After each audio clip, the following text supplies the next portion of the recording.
Diogenes, a Greek philosopher who lived from roughly 412–404 BC to 323 BC, was a prominent figure in Cynicism. This philosophical movement emphasized rejecting materialism and societal expectations in favor of a simple, virtuous life guided by reason. Hailing from Sinope, a Greek colony on the Black Sea, Diogenes earned nicknames like Diogenes the Cynic or Diogenes of Sinope to reflect his affiliation with the Cynic school, while some might judge him as eccentric or even crazy for his unconventional lifestyle choices. However, his behavior wasn't indicative of mental illness by modern standards. There's no evidence of hallucinations, delusions, or a disconnect from reality. Instead, his eccentricities were a deliberate strategy.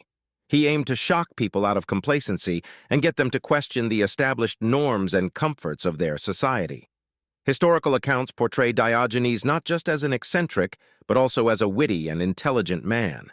He actively engaged in philosophical debates and fearlessly challenged powerful figures like Plato and Alexander the Great. So, rather than being simply crazy, Diogenes was a complex figure who used calculated eccentricity to make a point.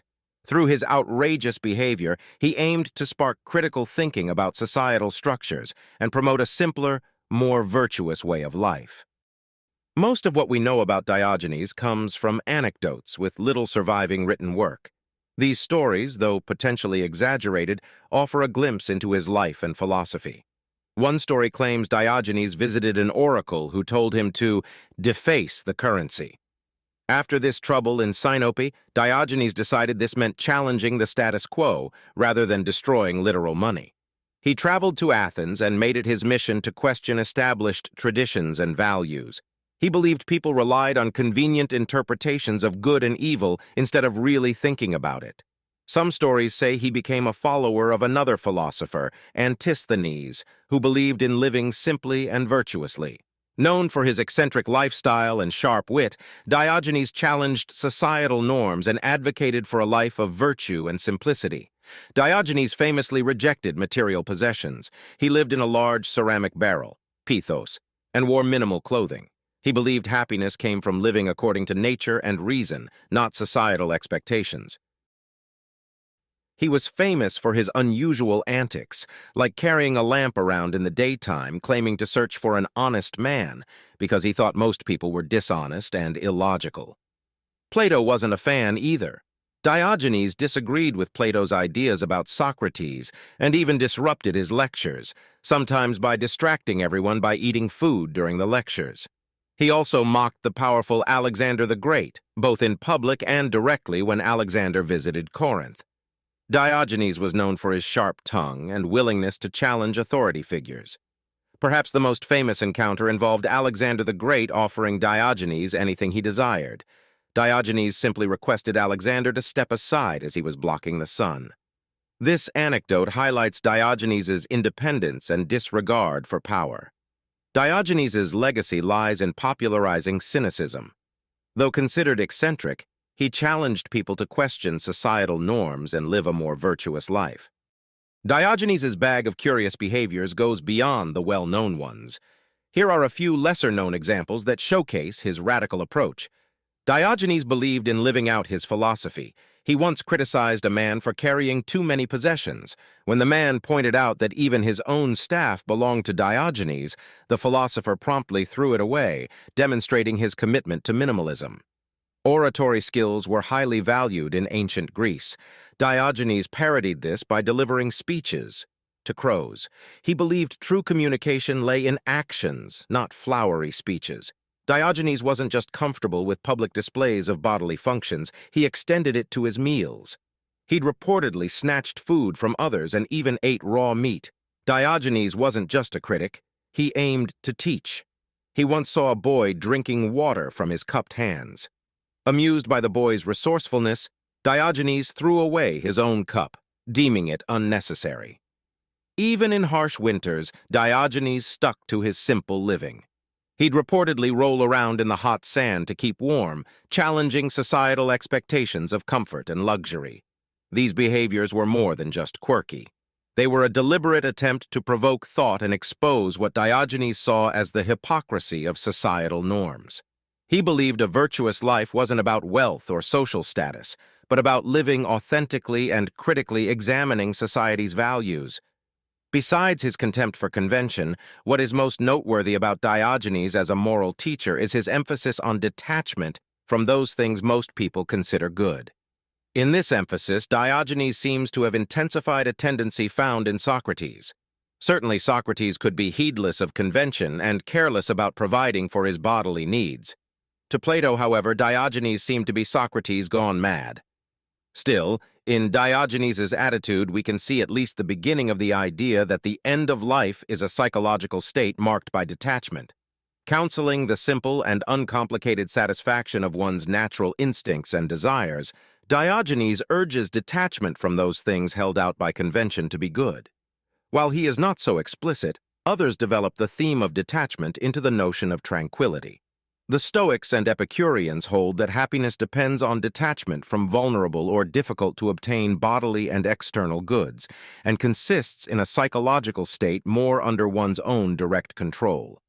Here are some interesting quotes and interpretations related to Diogenes. On simplicity and happiness. He has the most who is most content with the least. The foundation of every state is the education of its youth. It is the privilege of the gods to want nothing, and of godlike men to want little. On society and values, we have 2 ears and 1 tongue so that we would listen more and talk less. In a rich man's house there is no place to spit but his face, to someone exiled by his city, and I sentenced them to stay at home. I am not an Athenian or a Greek, but a citizen of the world. Most men are within a finger's breadth of being mad, on himself and others. I know nothing except the fact of my ignorance. To Plato. I see the horse, but where is the humanity? Mocking Plato's definition of a man. What I like to drink most is wine that belongs to others.